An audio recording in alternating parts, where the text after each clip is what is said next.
So hi guys, this is Ken, an IT student. So itong video na to guys ay para to sa mga gustong mag-aral ng Laravel or gustong magsimula sa PHP or web development gamit yung PHP. This is Kent, an IT student na gustong mag-aral ng Laravel kahit onti lang yung nalalaman sa PHP. This is day number 1.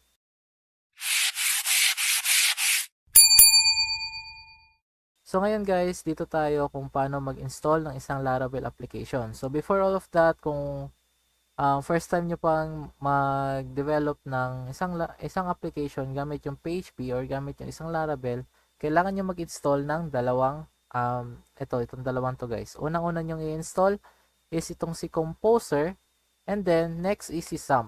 Okay? So itong SAMP guys, ito yung parang magsiserve as server natin. So andito na din yung ating PHP and yung ating MySQL database na gagamitin natin. Okay? So after nyan guys, punta lang kayo dito sa iyong IDE. Yung gamit ko is yung Visual Studio. Kung ano man yung gamit nyo, pwede lang din yon. Pero I recommend VS Code talaga guys. Okay? So dito sa inyong terminal, sabihin nyo lang Laravel, new, sasabihin nyo, pangalan, ito guys, pangalan na to ng application nyo. Tapos sabihin nyo, basic app. Yan, basic app lang yung pinangalan ko guys. So ayan, magra-run na yan si Laravel, tapos sasabihan tayo ng kung anong starter kit ba yung gusto nating gamitin. So since ito naman ay basic pa lang na tutorial, so sabihin lang natin none. So si Laravel para guys, i-supported siya ng React, Vue, tsaka yung Livewire. So itong React guys, pwede kayong gumamit nito kung JavaScript developer kayo or kung marunong kayo mag-React. Pero whenever na may ano to guys, may pagitan to. So si React para sa frontend, tapos si Laravel para sa backend. Tapos yung pumapagitna sa kanila guys is si Inertia.js. So ano ba to si Inertia.js? Siya yung parang magiging glue ng yung frontend tsaka yung backend. Same lang din sa mangyayari dito sa sa Vue. Tapos kaiba naman dito sa Livewire. Ito si Livewire guys is para lang to siyang React tsaka para lang to siyang React tsaka Vue. Pero yung code na gagamitin mo dito or yung programming language na gagamitin mo dito is PHP. Okay? So ngayon, hindi pa naman natin i-explore yung mga yan. So sabihin lang muna natin none. Tapos, tatanungin lang tayo kung anong testing framework na gagamitin natin. Sabihin lang natin pest or yan, 0. Okay na yan. Tapos hayaan lang natin mag-run. Mag-i-install na yan ng ating Laravel application. So ayan guys, tinanong na tayo ng ating Laravel application kung gusto ba natin kung ano ba yung mga database na ating gagamitin. So yung gagamitin natin ngayon is si MySQL since andun na siya sa ating SAMP. So sasabihin ni Laravel kung may gusto mo bang i-run yung mga default migrations, sabihin nyo lang yan yes guys. Okay, enter nyo lang. So antayin nyo lang ulit until sa matapos siya mag-configure or mag-install. So ayan guys, tatanungin kayo ni Laravel kung gusto nyo ba mag-install ng npm or npm run build. So yes nyo lang yan guys. Yes nyo lang yan. And then after nyan, antayin nyo na lang ulit. So ayan guys, tapos na mag-install yung ating Laravel applications. Para ma-view natin yung ating Laravel application, ganito lang gagawin natin guys. Sabihin na natin cd, tapos tawagin natin yung ating application. Yan. Tapos sabihin nyo lang npm run dev. Ito, para mag-run yung ating npm guys. Para din mag-run yung ating tailwind. Yan. Kasi si Laravel guys, may tailwind na yan kasama. Tapos, para naman na mag-run yung ating Laravel application, ganito gagawin natin guys. Gumawa lang kayo ng isang terminal. Tapos, sabihin nyo lang, tawagin nyo lang ulit yung, yung application natin. Tapos, sabihin nyo, PHP artisan serve. Ito guys, magagawa to siya ng isang server na kung saan dito, naka-post or dito naka-display yung ating Laravel applications. Ngayon guys, nagka-error ako pero mabilis lang tong solusyonan kasi kailangan nyo muna palang i-on etong si Apache tsaka si MySQL para mag-run na yung Laravel application. So bakit nagkakaroon ng error na yon? Kasi hindi ma-connect ni Laravel sa iyong data, hindi siya makakonect sa inyong database. So dun sa database kasi guys, dun siya nagra-run ng mga basic migrations lang. Yan. So, after nyan guys, ayan, ito na yung ating Laravel application. So, tignan naman natin yung mga file structures dito sa Laravel application. So, dito sa app guys, dito natin matatagpuan yung ating controllers, models, tsaka providers. Okay? Pero mostly natin ginagamit dito guys pag nagsisimula pa lang tayo at saka nag-aaral pa lang tayo ng Laravel, ito talaga yung una nating or ito talaga yung mostly gagamitin natin guys. Ito si controller tsaka si model. Okay? Yan. Yan. Ito sila yung palagi nating mai-encounter. So, ito si controller guys. Ito yung parang magbibigay ng functions sa iyong Laravel application. So, dito kung gusto mo mag-insert ng data sa iyong database, kung gusto mo mag-update ng data sa iyong database, dito ka gagawa ng code. Dito naman si model, ito yung parang magre-representa ng iyong database. Okay, so for example, may database tayong user, tapos si user may column name siya na name, email, saka password. So siya yung nagre-represent ng mga data dun sa iyong database guys. Okay? Next naman is ito, si database. Okay, so dito, ang laman naman ng database, may factories, tsaka migration. So, hindi muna natin, at tsaka seeders. So, hindi muna natin papakailaman yung factories tsaka seeders kasi basic pa naman tayo. So, dito tayo sa migrations, guys. Dito sa migrations, dito ka gagawa ng iyong mga table, guys. Okay? So, dito ka mag-query, or I mean, dito ka gagawa ng mga schema para mag-create ng iyong table. Okay?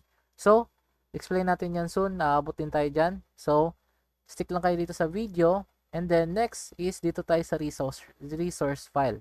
So dito naman natin makikita yung etong CSS natin, JavaScript, tsaka views. So dito sa views, ito lang ay yung front-end or kung saan dito nakastore ang iyong HTML file. Okay? So whenever na magki-create kayo ng views guys, dapat ganito talaga yung pagka-create guys. May pangalan ng file mo, tapos may blade.php guys. Yan. Tapos, dito naman, dito ka mag-a-add ng mga JavaScript mo. Pwede ka mag-add dito ng file ng JavaScript. Yan.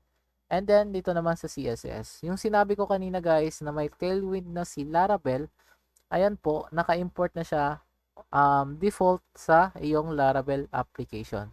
So, kung gusto mo naman mag-bootstrap, pwede naman. Okay? Pero, just like I said, naka-default nang naka-store yung Tailwind dito sa ating Laravel applications. Okay? So, next naman nating tignan is itong si route. Okay, so dito sa route guys, ito yung ating API.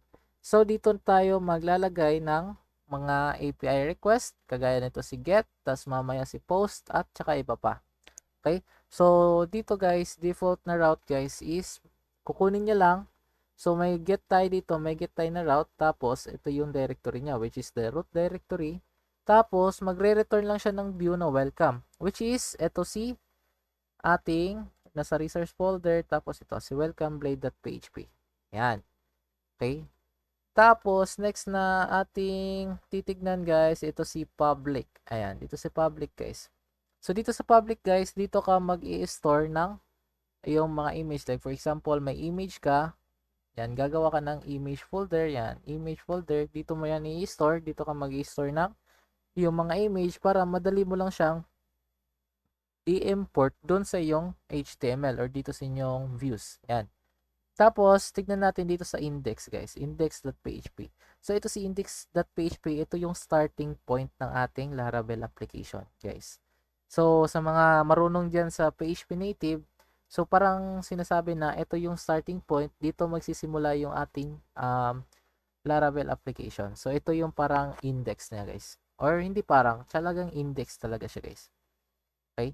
So, ayan lang po yung mga files or folder structures dito sa Laravel. May mga hindi lang tayo tinakol kasi basic lang din naman tayo. So, kagaya nitong storage, so itong storage magagamit natin to soon. Pag nag-ano tayo guys, tawag dito, pag nag-i-insert na tayo ng mga files or photos sa ating Laravel application, so dito yan lalagay dito sa ating storage. So, matatakol din natin yan soon. So, ngayon guys, pag-usapan naman natin yung route tsaka views. So, unang-una guys, gagawa lang tayo dito ng route, ay views, which is sabihin lang natin na home.blade.php. Yan. Tapos, ganyan, generate lang tayo ng ayan, basic HTML na structure guys. Tapos, para ma-apply yung Tailwind dito guys, i-import lang natin si Tailwind dito sa ating panibagong views. So, paano ba? Kopyahin lang natin to guys. Yan, kinopya lang natin yan. Tapos, paste natin dyan. Yan. So, meaning dyan guys, itong ating views, may naka-include na to na um, Tailwind. Ayan. So, sabihin na natin dito, H1, hello, Laravel. Ayan. Tapos, sabihin natin, class name, text, 2XL. Ayan. So, titignan natin dito guys, hindi pa rin natin mabibview yung ating H1 na ito. Hindi tayo nito mabibview si hello Laravel. So, bakit? Kasi guys, pag pumunta tayo dito sa ating route, yung nire-return pa din na view dito sa ating root folder or I mean dito sa ating root directory is si welcome pa rin. Si welcome pa rin na views. So, papalitan lang natin yan ng home. And then, pag ni-reload natin yan, ayan, lumabas na si hello Laravel. So, ganyan lang kadali guys na mag-route. So, for example, gagawa tayo dito ng another file. Sabihin natin about.blade.php. Tapos, kopyahin lang natin to. Sabihin natin ganyan. Then, sabihin lang natin hello about Laravel. Yan. Tapos, gagawa lang tayo ng route dito na get. So, may tips ako sa inyo guys. Instead na magaganto kayo, which is mahaba na siya, sabihin nyo lang dito guys na route. Since magre-return lang naman kayo ng isang view, so sabihin nyo lang dito view, tapos sabihin nyo about, kung ano yung directory yung gusto nyo, then sabihin nyo lang yung view na file. So, sabihin natin about. Yan. Or kung ano yung pangalan ng view na gusto nyong i-return or i-display ni route. Ayan. So, pag pumunta tayo dito sa ating link, sabihin natin yung about. Ayan. Okay, na double A ko. Ayan. Ayan. Lumabas na si hello about Laravel. Okay? So, ganyan lang mag-basic setup ng ating route tsaka ng ating views. Ayan. So, ngayon guys, pag-usapan naman natin yung controller. Since tapos na tayo sa view tsaka sa route. So, ito si controller guys, just like I said, na ito yung parang magiging function natin sa ating database. Or ito yung parang mag-handle ng mga CRUD operations sa ating Laravel applications. Like, say yung parang mag-i-insert tsaka mag-update ng mga data mo sa iyong database. Ganyan guys. Ganyan yung controller guys. So, paano ba gumawa ng isang controllers? So, gumawa lang kayo ng isang terminal, cd nyo lang yung project, sabihin nyo basic app, tapos yung project kasi na to guys is gagawa lang tayo ng basic to do. So, gagawa lang tayo ng mga basic CRUD operation gamit yung Laravel, ganyan. So, ngayon, sabihin lang natin php artisan make controller, ayan, mali pala, sabihin nyo make controller, tapos sabihin nyo R. Pangalanin nyo pala muna guys. Sabihin nyo task controller. Ayan. So, meaning nito guys, gagawa siya ng isang controller. Si PHP Artisan guys, ito yung parang best friend natin. Best friend nating mga Laravel developer guys. Kasi siya yung parang mag-create ng mga kailangan natin. Okay? So, ngayon, tawagin lang natin si PHP Artisan. Sabihin natin, gumawa ka ng isang controller na ang pangalan is task controller. Tapos yung .r guys, is yan yung gagawa siya ng isang resource controller. Yung resource controller guys, gamit siya whenever gagawa ka ng isang CRUD operation. Kasi andun na lahat. Hindi ka na kailangan gumawa pa ng mga different functions para lang sa CRUD operation mo. Nakalista na dun lahat. Okay? So, sabihin lang natin, enter. Tapos, gagawa na yan siya guys. Ayan na. Ito na yung ating task controllers. So, sa sinabi ko kanina guys na kompleto na, ayan na. Ito na. Ginawa niya lahat. Kasi pag gumawa ka lang ng plain controller guys, wala tong laman. Ganito lang siya. Ganito lang yung plain controller guys. Okay? Wala talaga siyang laman. Pero ito, pag naka-resource na, may laman na siya lahat-lahat. So, explain ko lang isa't isa to guys. Ito si index. Magdi-display lang to ng mga listing ng mga resource. So, for example, kung may re-return ka lang na view, dito ka mag-return, sabihin mo, return view, tapos, yung kung ano na yung view na gusto mo. Yan. Yan. Tapos, pag may mag-fetch ka naman din data, pwede ka rin mag-fetch data. Pwede ka rin dito mag-fetch. So, meaning na kung ano man yung data fetch mo, mapapasa siya dito sa ating return view. Yan. Tapos, ito si function create guys, mag-show lang to ng isang form para mag-create ka ng bagong data. Ganyan guys. So, hindi ito yung para mag-i-store ng ating form. ayan ng ating data, kundi siya yung parang mag-show sa'yo or magre-redirect siya sa isang form kung saan pwede kang mag-create ng panibagong data or panibagong resource. Yan. Tapos, dito naman si store, ito yung mag-i-store na talaga ng ating data, guys. Yan na yung mag-save nito sa ating database. Yan. Tapos, si show naman, guys, mag-show lang siya ng isang data. So, for example, may gusto kang i-view na isang information, ito yung gagamitin mo. Okay? Since, ganito kasi, guys, pag may mga ID, guys, ganito, pag may mga ID, meaning yung i-return niya is yung mga specific data lang. Kasi itong ID, guys, itatackle natin ito mamaya, pero silbi itong ID na to is itong unique identifier na kung saan nakalink dito yung each data mo. So, each data may different ID yan. So, whenever na gusto mo mag-show ng isang data, kailangan mo kunin yung ID niyan para yung specific na data lang yung i-show niya. Okay? So dito naman sa edit, ito yung mag-show ng isang form para sa ating edit or para sa ating update. So same lang siya dito sa ating create, pero dito guys, as you can see, may ID rin siyang kasama. Kasi whenever na mag-a-update tayo ng isang data, hindi natin kailangang i-update or iwasan nating i-update lahat ng mga data. So, kailangan lang nating i-update yung specific data na kailangan lang nating i-update. Kaya may ID siya, guys. So, importante itong ID, guys, para maka-edit tayo or maka-show tayo ng specific data lang. Okay? Tapos, ito na si update. Ito si update, guys, para lang siyang si store, pero mag-a-update lang siya or yung trabaho niya is mag-a-update lang ng ating mga data na kung saan existing na sa ating database, kailangan lang natin siyang i-update. So may ID ulit to kasi kagaya ng sinabi ko, kailangan lang nating i-update yung mga specific na data na ating kailangan na i-update. Yan. So ito naman si destroy, guys, ito yung ating delete. So ito yung magre-remove ng ating mga data sa ating Laravel application pati na rin dun sa ating database. So may specific ID rin siya, guys, kasi hindi naman natin gusto na i-delete lahat ng data doon sa ating database, okay? Kasi masakit yan sa ulo, guys. So, kailangan lang nating i-delete yung specific data na kailangan nating i-delete. So, ayan lang, guys. Ito lang yung laman ng ating resource controller. So, kompleto na sa lahat, guys. Hindi ka na kailangan gumawa ng mga public function na yan. Hindi mo na kailangan gawin yan kasi andito na lahat. Okay? Magko-code ka na lang. So, after sa controller, guys, pag-usapan naman natin itong si model tsaka si migrations. Okay? So, kagaya ng sinabi ko kanina, si migration, siya yung mag-create ng iyong table dun sa iyong database, tsaka si model naman, siya yung magre-represent ng mga data dun sa table na yon. Okay? So, gawa lang tayo dito ng migration. Sabihin natin PHP artisan make, sabihin natin model, tapos sabihin natin task, tapos gagawa lang tayo dito ng M. So, ano ba meaning to, guys?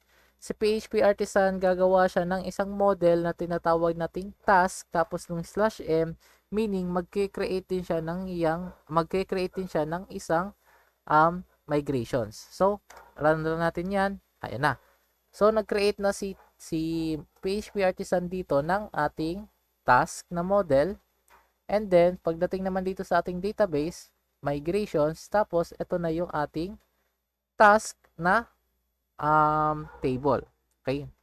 So, unang-una, pag-usapan natin kung paano ba mag-migrate or paano ba gumawa ng isang migrations or paano gumawa ng isang table gamit yung Laravel application nyo. Okay? Masyado madami, no? So, ngayon, gawa lang tayo dito ng table. Ganyan, guys. Meaning, magde-declare tayo ng column. Sabihin natin string. Kasi gusto natin na yung column natin is string. Tapos, sabihin natin dito kung ano yung pangalan ng ating column. So, sasabihin lang natin na task title. Yan. So, meaning, gumawa na tayo ng isang column na pangalan is task title, tapos yung data type niya is string. Tapos, sasabihin naman natin table, tapos sabihin natin string ulit, tapos sabihin natin task. Ayan. So, gumawa na tayo ng isang column ulit na task. Tapos, after nyan, guys, punta kayo dito sa iyo. Yan lang muna yung insert natin, guys. Okay? So, alam ko may mga kulang pa yan, pero since nag-aaral pa naman tayo ng basic, so yan lang po muna para hindi tayo mahirapan, guys. So, sabihin lang natin dito, PHP Artisan make PHP Artisan migrate. Yeah, migrate pala. Yan. So, meaning nito guys, ima-migrate na ni Artisan yung mga pending natin na migrations. Okay? So, since ito, pending pa to, wala pa to sa ating database, ima-migrate niya na yan, guys. And, ayan na, nag-migrate na siya, guys. So, paano ba natin titignan kung successfully ba na nag-migrate yung ating database or yung ating Laravel application? Punta lang kayo dito sa SAMP, pindutin nyo lang itong si admin. Ayan. Yung MySQL admin, guys. Yan, pipindutin nyo lang yan. Antayin nyo lang mag-load kasi pupunta yan dito sa ating PHP My Admin. Okay? So, yan yung parang dashboard ng ating MySQL. Na lumabas na si MySQL. So, punta lang kayo dito sa database. Ayan. So, andito na tayo sa ating database. Punta lang tayo dito sa ating basic app. Tapos, hanapin lang natin si task. Ayan. Andito na si task title tsaka si task. So, nag-success naman yung ating migration. So, nakagawa na tayo ng table dito. Tapos, ano naman gagawin natin dito sa ating model?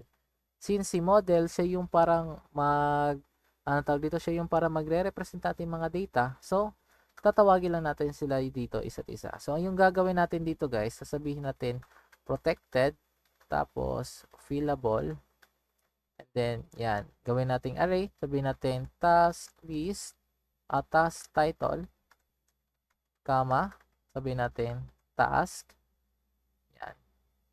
So, what this means guys is, sinasabihan lang natin yung ating model na pwede natin tong i-mass assign or mass na ay tawag dito, parang pinapayagan natin yung ating model na itong si task tsaka si task title, pwede natin siya lagyan ng multiple items or multiple data at once. Okay?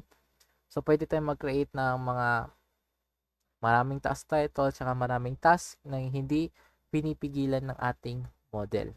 Okay? So, dinedeclare natin as available. Okay? So, ayan. So, tapos na tayo sa ating migrations tsaka sa ating model. So, ngayon, pupunta ulit tayo dito sa ating views. So, dito sa ating views, guys, gumawa lang ako ng simpleng form. Ayan, gumawa lang ako ng simpleng form. Punta ko dito. As you can see, may form na tayo. Ayan. So, itong form na to guys, dito tayo para mag-create ng data or mag-insert ng data sa ating database. Okay?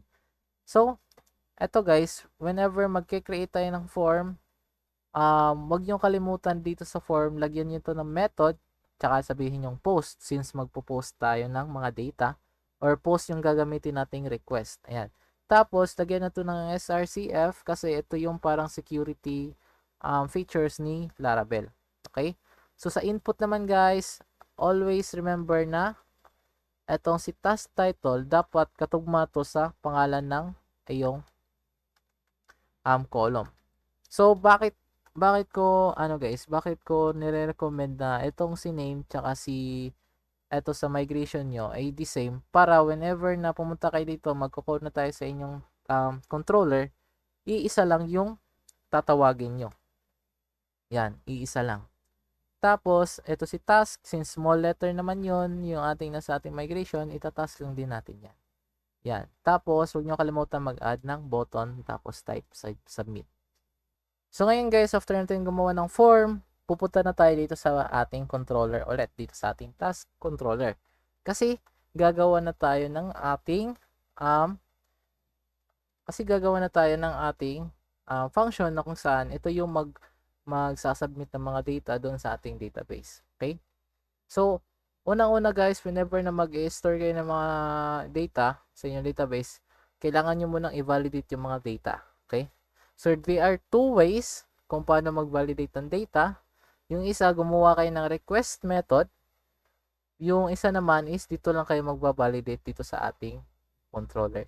So, mas recommended yung gumawa ng isang request method. So, paano ba gumawa ng isang request method, guys? So, sabihin nyo lang dito, PHP artisan make request,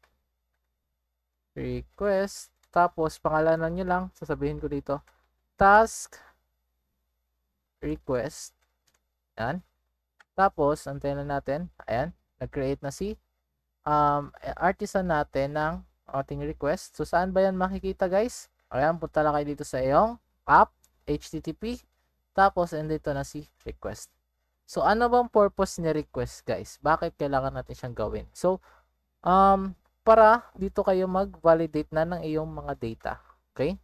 Dito kayo gagawa ng mga validation nyo. So, for example, sabihin natin si task title is equal to, sabihin natin required. Yan, required. Comma, di pala equals yan. Ayan. Ayan.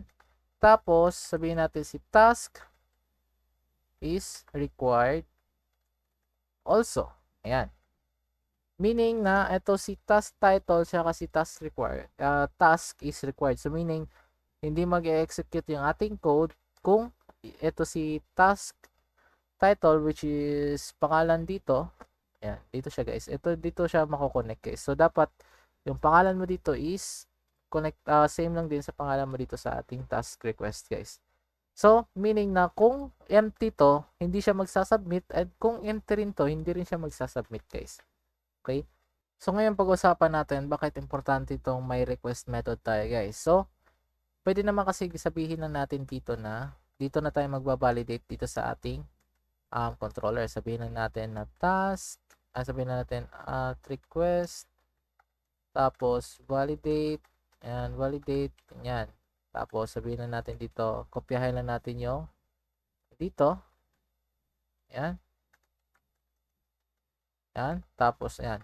So, gumagana to guys. Pwede to guys. Pero para mas malinis yung ating controller kasi minsan kasi may mga situation na madami kayong form na finifill upan or madami yung mga input na nilalagay nyo kaya medyo mas hahaba rin tong sa ating controller. So, mas magandang practice talaga guys na meron kayong task request para yung sasabihin nyo lang dito guys. So, ang gagawin nyo lang guys is punta kayo dito, tawagin nyo lang si task request, ayan. Tapos, dapat naka-import na siya dito guys. And then, yung sasabihin nyo lang dito guys is gawa lang kayo ng variable na kung saan siya yung parang mag-hold ng value ng mga na-validate natin na data. Tapos, sabihin nyo lang at request. Tapos, sabihin nyo lang validated. Yan. So, meaning guys na lahat ng mga request na na-validate natin dito sa ating request is siya din yung magiging value ng ating task request. So, ngayon, tatawagin lang natin yung ating model. So, sino ba yung model natin? Ito si task. Yan. So, tatawagin na natin si task. Sabihin natin create. Tapos, sabihin na natin at task. Yan. So, yan. Yan. Ayan, in-import lang natin yung ating task. Tapos, eto guys, basically ito, magfa-function na to guys. Okay? Ito na yung parang task na, ito na, complete na yung ating store function. Ayan guys, so after nyan guys, pwede tayong sabihin natin dito guys na return redirect. Tapos sabihin natin slash. Yan. So, what this means guys is whenever na kung may page lang tayo na separate page na kung saan doon natin i-display lahat ng mga task natin, so magre-redirect siya doon. So, ito kasi guys, wala pa tayong view para doon. So, i-return lang muna natin sa directory.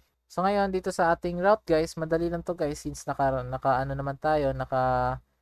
resource naman tayo na controller. So, sasabihin lang natin dito na resource. Yan. Tapos, sasabihin natin task. And then, tatawagin na natin si task controller. Ayan, guys.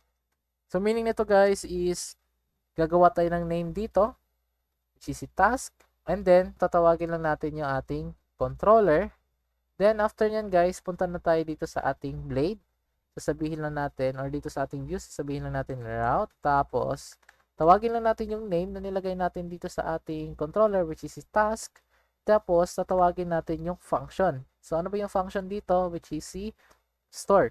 So, tawagin lang natin yan guys. Lalagay natin dyan. pagdating natin dito sa ating Laravel application guys, iti-testing na natin. So, testing, blog, testing task, post. Tapos sabihin natin, hello, task, how are you? Yan. At task natin. Ayan. So, nag-insert na, nawala na yung mga data natin. So, check natin dito sa ating database. And, ayan guys, kita nyo naman dito sa ating database na nakita na natin yung ating hello task, how are you, and then si testing, task, post. So, ganyan lang guys kung paano mag-insert ng mga data dito sa ating database gamit yung ating Laravel application. So, ngayon guys, tapos na tayo mag-create ng ating data. Ngayon, pag-usapan naman natin kung paano siya ipapa-display. So, gumawa lang ako dito ng isang view guys na kung saan andito yung ating show task or dito tayo mag-show ng ating mga task. So, ito yung itsura niya guys. Ayan, may task list tayo. Andito si task title, tsaka si task. Okay? So, simple na front-end lang yan guys para hindi lang kayo masakit sa mata pag nakatingin kayo ng mga walang design, ganyan. So, simple lang yung ginawa ko guys. And then, eto guys, para to sa delete natin mamaya and then para sa ating edit. Okay? So, ngayon guys, para mag-show tayo ng data guys, madali lang guys. So, punta lang tayo dito sa ating index. Kagaya ng sinabi ko kanina na itong index, siya yung index natin or siya yung parang magre-return ng mga data sa ating magiget ng ating mga data sa ating database tapos ipapa-display niya. So, sasabihin na natin dito return views. Sasabihin natin sabihin na natin dito na show task. Yan. So, actually guys, dito sa ating route, pwede na natin itong tanggalin. Ginawa ko lang to guys para maipa-display tayo. Or mapapakita ko muna sa inyo yung ating itong ating form. Ayan. So, pag sinabi ko naman task. Ayan. So, dito tayo sa task. Ayan, nag-show na yung ating task. So, nagpalit lang tayo ng URL kasi tinanggal ko na yung tinanggal ko na yung route dito na yan. So meaning instead na dito tayo na directory lalagay natin sa ating link, lalagay na natin itong si task guys. Yan. Kasi siya naman talaga yung tatawagin natin whenever na magde-declare tayo or whenever na tatawagin natin lahat ng mga functions na andito sa ating task controller. Tapos, balik tayo dito sa ating task controller guys. Sabihin na natin, mag-declare lang tayo dito ng ating variable. Sabihin natin task. Tapos, tawagin natin yung ating model. Ayan, task. Tapos, sabihin natin, ayun, nawala. Sabihin natin task all. Then guys, itong task all guys, hindi to siya recommended. Lalo na pag madami yung data na kukunin nyo. So, ngayon guys, since okay na tong ating index. Tapos na to. Hindi pa pala ito tapos. So ngayon guys, after nyong lagyan dito, punta lang kayo dito sa baba, lagyan ng comma, sabihin nyo compact, tapos tawagan nyo yung task or si task. Yan. Tawagin nyo lang si task guys. What this means is lahat ng mga data na value ni task or lahat ng mga data na nakuha ni task na variable is i-compact niya para ipapasa niya dito sa ating view. So, paano ba natin siya maipapa-display? So, pagdating dito, sabihin na natin, tatawag lang tayo dyan ng for each. Yan. So, bakit for each? So, yung for each kasi guys, naglo-loop siya sa mga data or sa mga array na pinasa dito ng ating controller guys. So, or yung mga kinumpak na ng ating controller guys. So, X lang natin to, paste natin to inside ng ating for each. So, what this means guys, itong for each kasi guys, same lang to sa mapping sa React. So, sa mga may experience sa React, para lang tong mapping guys. Okay? So, as you can see dito guys, may dalawang value tayo na kailangang fill upan. So, una nating lalagay dito guys is si task. Yan. Which is itong variable na to. Ayan, si task. kasi yan yung pinasa ng ating controller papunta dito sa ating view. Tapos, sabihin lang natin na task list. Yan. So, ang gagawin na lang natin dito guys, double bracket, sabihin natin task list is equal to or task title. Ayan. So, meaning ito guys, na kukunin lang, i-display lang natin yung nasa task list dito, kung ano man yung value ni task list na task title. Ayan. Tapos, dito naman, kopyahin lang natin dito. Ayan.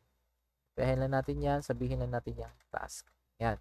So, kung titignan natin dito sa ating Laravel application, ayan na, nakikita na natin yung ating task. Tapos, hello task, how are you? So, kung balik tayo dito sa ating directory, mag-add tayo ng hello task testing show task hello world.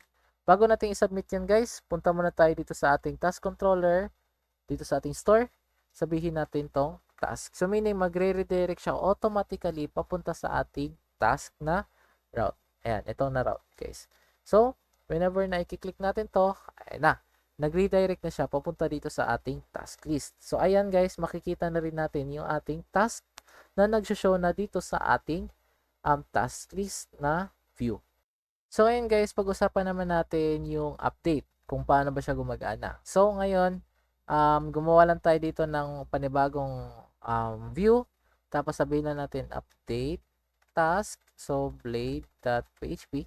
So, wag yung munang gayahin tong mga naming conventions na nilalagay ko dito guys, since tutorial pa naman to. So, hindi talaga ako gumagamit ng mga proper na mga naming conventions or mga naming methods. Okay?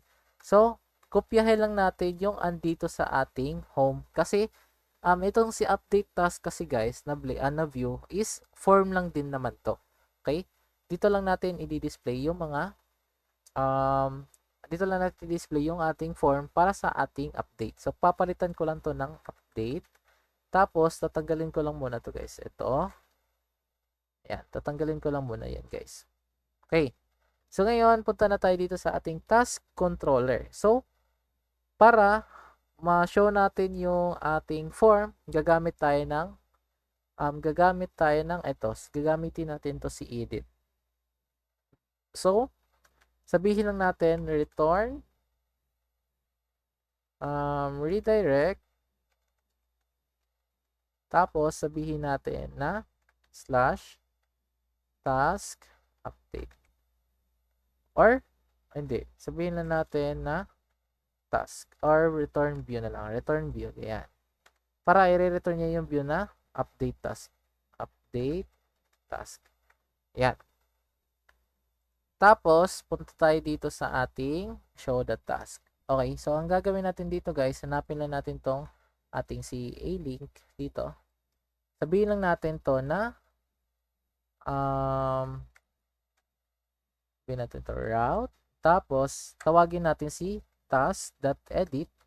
So, tinawag natin yung ating controller. Anong ating, si route na task. Tapos, tinawag natin yung function na edit. And then, sasabihin lang natin dito guys, kakamalan tayo dito, tatawagin natin yung ID, kukunin natin yung ID galing dito sa ating task list. So, sasabihin na natin task list, tapos ID. Yan. So, what this means guys is, whenever na click natin tong A tag na to, magre-redirect siya dun sa ating, dito sa ating, dito sa ating update task, na may kasama na siyang ID. So, check natin. Testing natin guys. Refresh natin yung page. Edit natin. Ayan. So, kita nyo naman dito guys sa ating sa ating link guys. So, nasa task siya. Tapos, yung ID niya is si 1. Tapos, nasa edit siya. Okay? And then, dito, pwede na natin i-edit to guys. So, ang gagawin lang natin guys is gawin nating filled out na yung mga form natin sa previous na mga task. Okay? Para mag-update na lang tayo. So, paano ba natin gawin yan? Sabihin lang natin dito na gawa lang tayo ng task. Tapos, sabihin lang natin na task. Tapos, find or fail. Tapos, lalagay lang natin dito si ID. Yan. So, what this means guys is, hahanap lang siya ng mga task na kung saan is connected siya sa ID na pinasa natin. Or yung unique identifier ng mga task na hanapin niya is yung ID rin na pinasa natin dito sa ating link. Since 1 naman yung link natin dito or si 1 naman yung ID natin dito, meaning yan din yung task naman na may primary key or may unique identifier na 1, yun lang din yung i-retrieve niya. Okay? So kung wala, ano siya, tawag dito, mag-fail siya. Okay? So ganyan yung purpose ng find or fail. So ngayon guys, nandito na tayo sa ating function or sa ating function na update. Dito tayo gagawa ng ating function na kung saan mag-a-update ng ating mga task. So una-una natin gagawin guys is papalitan na natin tong request, sabihin natin task request. And guys, ito yung nakagandahan dito sa request na ano guys, kasi pwede natin siyang gamitin or i-apply sa multiple na function. So, ang mangyayari dito guys is gagawa lang tayo ng variable na task. Tapos, sasabihin natin guys na si task, kung ano man yung value niya guys, yung value niya guys is yung mga task na kung saan is related or yung primary key nila is the same sa parameter natin na ID. Kung ano man yung parameter natin na ID, yun din yung kukunin niya na mga data guys. For example, kung yung kukunin niya, yung ID natin is 1, yung mga task naman na may primary key, yung kukunin niya guys.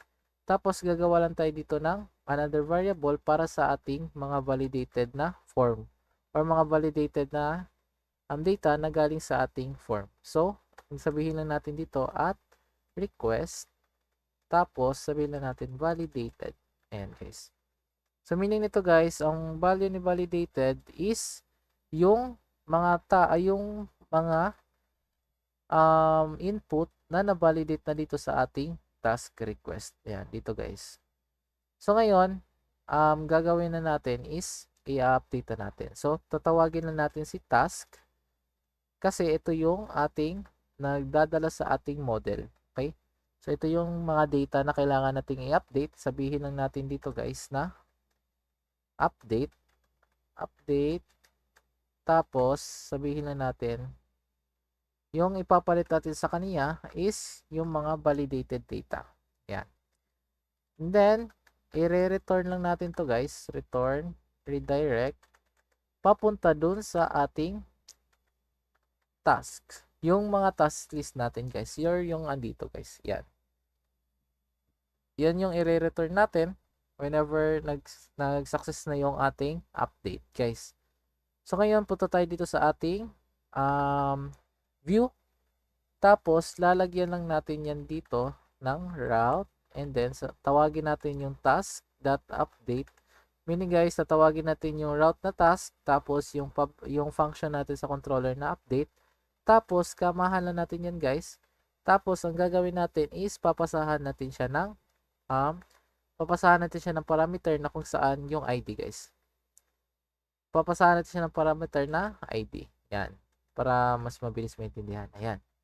So, pagbalik tayo dito sa ating code, edit natin itong si hello task. Okay, may error tayo. With S to guys. Yan, with S. Kasi task naman yung ano natin. So, ayan, nag-show na. Tapos, sabihin lang natin, insert task 1, 2, 3, 4. Update natin. And, ayan na guys, yung ating task, nag-update na siya. Ayan. So, ganyan lang yung mag-update guys. Ngayon, tignan naman natin kung paano mag-delete. Okay? So, ngayon, X lang natin to lahat. Okay? Ngayon, punta tayo dito sa ating show task. Okay? Ngayon, gagamitin na natin tong si delete. So, paano ba gumawa ng delete? Punta tayo dito sa ating task controller, dito tayo sa ating destroy. So, una-una natin gagawin guys, tawag tayo ng task, tapos find or fail, yan, tapos sabihin natin yung ID. So, meaning, hahanapin niya yung mga ID na kung saan, yan. Okay, so meaning guys, hahanapin niya yung mga task na kung saan yung primary key is yung ID na pinasa natin dito. And then, sasabihin lang natin guys, task, tawagin lang natin si task. Tapos, sabihin lang natin, ganyan. Tapos, sabihin lang natin, delete. Yan. So, after nyan guys, punta tayo dito sa ating form, dito sa ating action. So, sabihin lang natin dito route. Tapos, sabihin natin task, destroy. Yan. And then, comma natin, sabihin lang natin, or lagyan lang natin to ng parameter na ID. So, sabihin lang natin dito, task list, tapos ID. Yan guys. So, ganyan lang kasimple. So, refresh natin yung page. Tapos, try natin mag-delete ng post. And, ayan na, nag-delete na guys. So, nag-redirect siya. Kasi dito sa ating controller, wala tayong nilagay na return redirect. So, kailangan natin sabihin return redirect.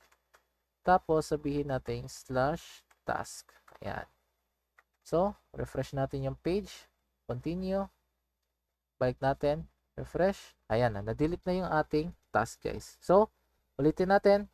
Delete natin to and magdi-delete na din yung ating task. Okay? So, ayan lang guys. Ganyan lang gumawa ng isang simpleng CRUD operation gamit yung Laravel. So, nagsimula tayo sa kung paano mag-install. In-explain ko sa inyo kung paano naman yung mga folder structures, paano yung views, paano yung models, paano yung route, paano yung controller, paano yung request. And I hope na marami din kayo natutunang iba pa guys. Okay? So, this is our video. And so, maraming salamat sa panonood nyo guys. And sana naman at marami kayong natutunan. So, huwag nyo naman kalimutan mag-like and share. And then mag-comment din kayo kung may mga request kayo sa gagawin nating next episode. And then, huwag nyo din kalimutan mag-subscribe. So, maraming salamat. This is Kent, an IT student once again. And thank you for watching.